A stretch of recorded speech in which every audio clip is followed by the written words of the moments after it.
మేము ఈ 5 ఏజెన్సీస్కి నేను మళ్ళీ చెప్తాను, రిజర్వ్ బ్యాంక్ ఆఫ్ ఇండియాకి, ఎందుకంటే ICICI bank is ultimately answerable to reserve bank of India, serious fraud investigation office, this is called SFIO, వారికి మినిస్ట్రీ ఆఫ్ కార్పొరేట్ అఫైర్స్ కింద వస్తుంది, వారితో పాటు సెబీకి, సివిసికి, సిబిఐకి 5గురికి కూడా ఇవాళ మా పార్టీ తరఫున నేను వ్యక్తిగతంగా అన్ని ఆధారాలతో లెటర్ రాస్తా ఉన్నాను. ఖచ్చితంగా ఇన్వెస్టిగేట్ చేయాలని చెప్పి నేను వారిని కోరుతా ఉన్నా. ఇక్కడ ముఖ్యమైన పాయింట్ ఏమంటే, ఈ మొత్తం కుంభకోణం వెనకాల రేవంత్ రెడ్డి గారికి అండగా బ్యాక్గ్రౌండ్ లో నిలబడ్డది, ఈ అంతా మేనేజ్మెంట్ అంతా చేసింది ఒక బీజేపీ ఎంపీ. ఆ బీజేపీ ఎంపీ గారికి ఈయన కూడా కొంత అనుచితమైన లబ్ధి చేకూరుస్తున్నారు రాష్ట్ర ప్రభుత్వం ద్వారా. ఎందుకంటే క్విడ్ ప్రోకో కదా, నేను ఇది చేస్తున్నా నాకు అది చేయాలి, అది జరుగుతూ ఉంది ఇప్పుడు. ఇప్పటికిప్పుడు నేను దొంగ చేతికి తాళాలు ఇవ్వను, ఎంపీ గారి పేరు కూడా నేను బయట పెడతాను, నెక్స్ట్ ఎపిసోడ్లో బయట పెడతాను.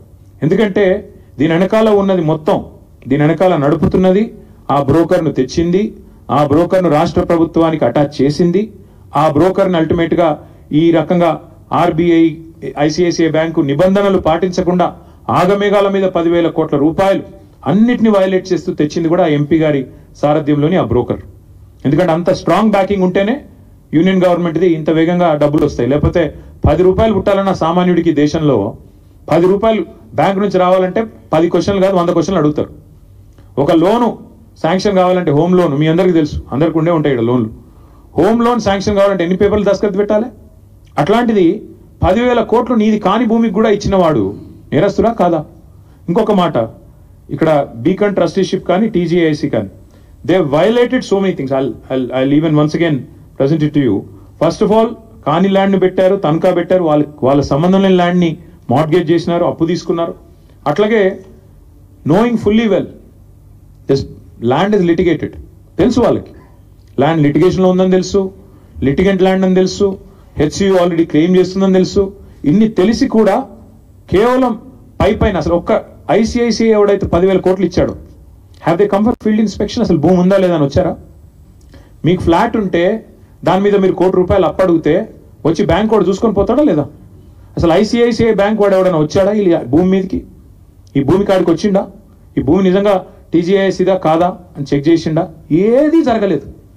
కేవలం పేపర్లు, ఫోన్ కాల్లు, ఈమెయిల్లు, బ్రోకర్లు, కమిషన్లు, దందాలు, వాటి ఆధారంగా 10,000 కోట్లు ఇవాళ రాష్ట్ర ప్రభుత్వానికి ట్రాన్స్ఫర్ అయినాయి. ఈ 10,000 కోట్లు రేవంత్ రెడ్డి వాళ్ళ అబ్బనో కట్టడు, అల్టిమేట్ గా ప్రభుత్వం కట్టాలి, ప్రజల పైసలు మళ్ళీ రేపు కట్టాల్సింది.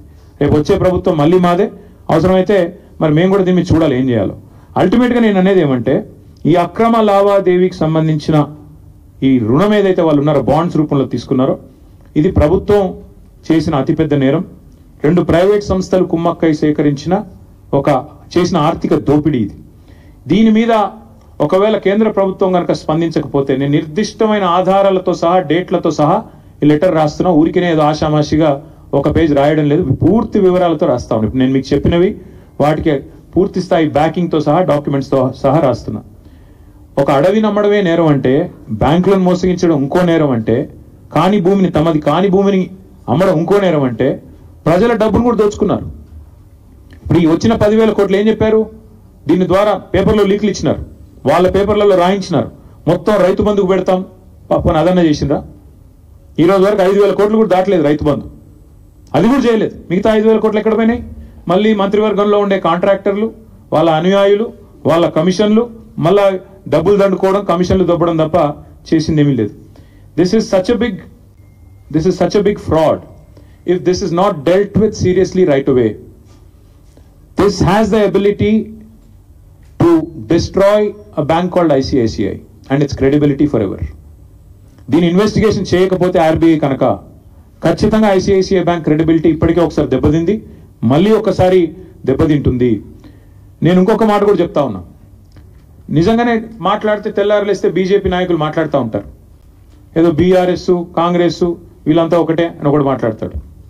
నేను బీజేపీ నాయకత్వాన్ని అడుగుతున్నా, నేను అనుకుంటా ఉన్న ప్రధానమంత్రి గారికి లేదా ఫైనాన్స్ మినిస్టర్కి తెలియకుండానే జరిగిందని నేను అంటా ఉన్నా. I would like to give them the benefit of doubt.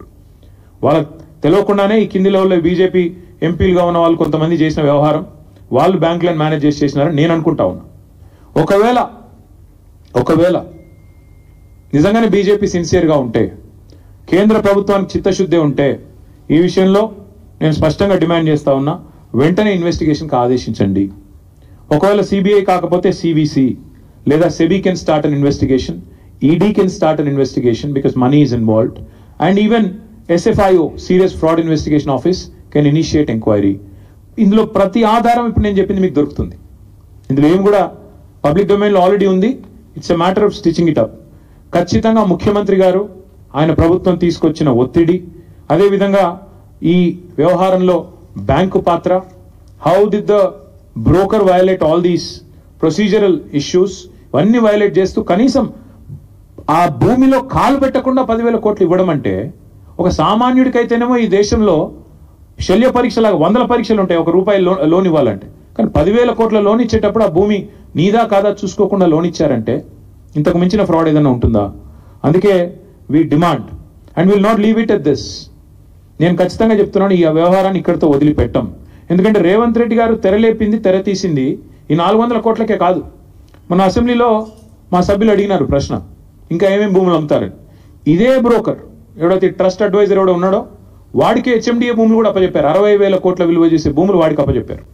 So దీనికి ఇక్కడితో అడ్డుకట్ట వేయకపోతే ఇంకొక 60,000 కోట్ల దోపిడీకి కూడా రేవంత్ రెడ్డి గారి ప్రభుత్వం ఆల్రెడీ స్కెచ్ చేసింది, తెర తీసింది, రెడీగా ఉన్నారు. ఇది మాది కాదు, కావాలంటే అసెంబ్లీ ఆన్సర్ కూడా నేను మీకు పంపిస్తాను, మీరు చూసుకోవచ్చు. 60,000 కోట్ల విలువ చేసే HMDA భూములను కూడా ఇదే బీకన్ ట్రస్టీషిప్, అదేవిధంగా ఆ ఫ్రాడ్ ట్రస్ట్ అడ్వైజర్ ఎవరు ఉన్నారు వాళ్ళిద్దరిని కూడా మరి అప్పజెప్పి వాళ్ళ ద్వారా దోపిడీకి పాల్పడే ఆలోచనలో రేవంత్ రెడ్డి ప్రభుత్వం ఉంది. We demand that